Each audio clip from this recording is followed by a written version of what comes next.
안녕하세요, 굉장히 여러분. 오늘은요, 제가 조금 복잡한 이야기를 해보려고 하는데요. 바로 콜레스테롤 이야기입니다. 콜레스테롤은 진짜 어려워요. 왜냐하면 좀 있어야지 되거든요, 우리 몸에. 또 너무 많으면 안 돼요. 더 큰 문제는 사람마다 필요량이 달라요. 그래서 가끔 나도 모르게 얼결에 검진 갔다 괜히 약을 받았다. 아니면 유튜브 같은 데서 콜레스테롤이 신경세포에 필요하다, 뭐 성호르몬을 만드는데 필요하다, 이런 이야기로 있어야 된다 해서 자의로 끊으시는 분들이 계시거든요. 근데 여기서 꼭 기억해야 되는 게 사람마다 조절 목표가 다르고 나한테 맞는 수치가 있다는 걸 기억하셔야 돼요. 물론 콜레스테롤이 신경세포에도 필요하고 세포막에도 필요하지만 그게 LDL 콜레스테롤, 나쁜 콜레스테롤은 아닙니다. 이걸 기억하셔야 되고, 그리고 아주 많이 납줄 필요는 없지만 좀 낮아야 도움이 되는 것도 사실이에요. 그 이야기를 조금 심도 있게 할 텐데요. 여러분들이 이해하셔야 되는 게 이게 되게 복잡한 게, 당뇨는 물론 관리가 어렵지만 진단은 매우 쉬워요. 당화혈색소 평균 혈당이 6.5 이상이면 당뇨로 진단하고요. 웬만한 분들은 당화혈색소 7.0 미만으로 낮추는 게 아주 잘 조절하는 거고, 젊은 분들은 더 낮추면 좋고, 좀 연세가 많은 분들 75세 이상인 분들은 그래도 7.0 넘는 거 좀 괜찮다, 뭐 요런 정도의 차이지 대부분 비슷하시고 가능하면 낮추는 게 좋은데, 이게 콜레스테롤은 그렇지가 않아요. 어떤 분들은 LDL 나쁜 콜레스테롤이 160 이상이어도 괜찮으신 반면에, 어떤 분들은 LDL 나쁜 콜레스테롤이 50 밑으로 떨어져도 안 되는 분들이 있어요. 더 떨어뜨려야 되는 분들이 있어요. 그래서 내가 어디에 해당하는지 아시는 게 가장 중요하고요. 그 다음에 부작용이 생길 수 있다는 걸 이해하고 부작용이 생기지 않게 관리하시는 게 매우 중요합니다. 오늘 그 이야기를 해볼게요. 일단 첫 번째, 내가 특히 나쁜 콜레스테롤을 얼마로 해야지 되는 사람일까, 이걸 아셔야 돼요. 제일 중요한 건요, 콜레스테롤을 낮추는 목적을 아셔야 되는데, 중풍이나 심장병 같은 아주 치명적인 혈관 질환을 예방하기 위해서 콜레스테롤 관리를 하는 거죠. 당뇨도 그렇고 고혈압도 그렇고요. 그런데 이 콜레스테롤이 사람마다 다르고, 이미 어느 정도 동맥경화가 진행된 분들은 좀 많이 낮추셔야지 더 동맥경화가 진행되지 않습니다. 열심히 관리하시면 약물로 어느 정도 개선될 수 있다고도 되어 있으니까 이 부분을 잘 이해하셔야 돼요.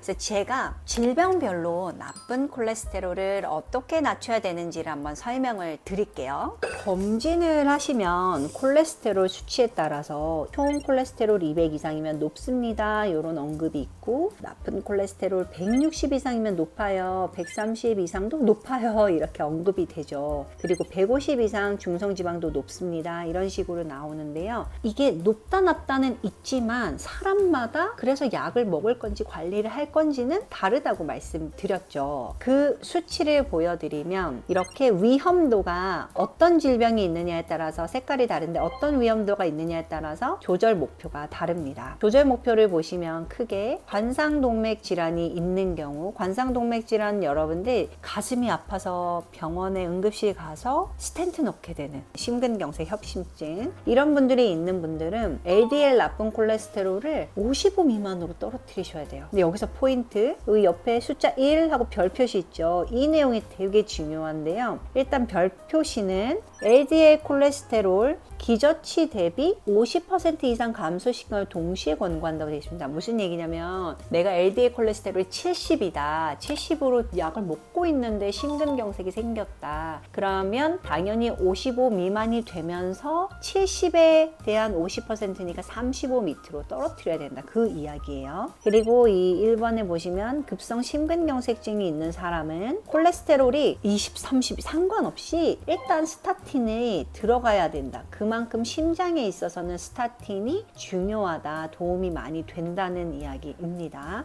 물론 이제 아까 말한 대로 여러분들 중에 우려하시는 분들이 있는데 상황에 따라 다르다는 걸 기억하셔야 되고요. 두 번째 중요한 것은 뇌졸중이 있으신 분들, 그리고 일과성 뇌허혈 발작은 흔히 TIA라고 하는데요. 의식을 한번 잃었는데 깼는데 아무렇지 않은 분들이 있어요. 이런 경우는 아주 잠깐 뇌졸중이 온 건데 또 생길 위험이 있거든요. 그래서 이런 분들은 무조건 70 미만으로 낮추셔야 됩니다. 근데 여기서 별 표시 있죠. 이 별 표시 다 똑같이 아까 말한 대로 다 기저의 50% 이상을 낮추시는 게 포함이 되는 겁니다. 그 다음 경동맥 질환, 동맥경화에서 1.5mm 이상 되는 경우 70 미만으로 돼야 되고요. 말초동맥 질환, 하지 말초동맥 질환 걸으시다가 다리 아픈 분들 계세요. 그리고 복부 대동맥류 있는 분들, 이런 병이 뭐야? 하는 분들은 없으신 거예요. 알면 진단명을 듣게 되기 때문에 알고 계시거든요. 그래서 이런 게 있는 사람은 LDL 콜레스테롤 관리가 매우 중요하다. 그리고 당뇨가 10년 이상 된 분들, 그리고 이제 표적 장기 손상, 이게 결국에는 위에 있는 질병들이거든요. 그래서 이런 분들이 70 미만. 당뇨가 10년이 안 된 분은 100 미만으로 조절하는 것도 괜찮으세요. 그래서 대부분 당뇨를 진단하면 이제는 콜레스테롤 낮춘 약을 항상 같이 먹게 되는데 그 이유가 100 미만으로 되면서 당뇨 걸리는 분들이 많이 없기 때문이에요. 그 다음은 이제 위험도가 2개 이상 있는 사람, 1개 이하인 사람, 1개 이하는 0이랑 1개죠. 없거나 하나 있는 사람만이 160 미만으로 돼도 괜찮고 2개부터는 130 미만으로 조절돼야 된다. 여기 이제 십자가 표시를 가서 보시면요. 남자는 45세 이상, 여자는 55세 이상인 경우에 플러스 1, 가족분들 중에 심혈관 질환 발생이 있는 분들, 또 고혈압이 있는 분들, 담배 태우고 있는 분들, HDL 콜레스테롤이 40 미만으로 낮은 분들, 이런 요인들 중에서 그러니까 예를 들어 내가 아무 문제 없는데 담배 태우고 있고 그 다음에 45세 이상이 된 남자야 하시면 LDL 콜레스테롤은 130 미만으로 조절이 돼야 된다. 그 이야기예요. 그래서 사람마다 이 조절 목표가 매우 다르다는 거를 기억하고 어떤 다른 말에 현혹되지 않고 스타틴을 현명하게 쓰시는 게 중요합니다.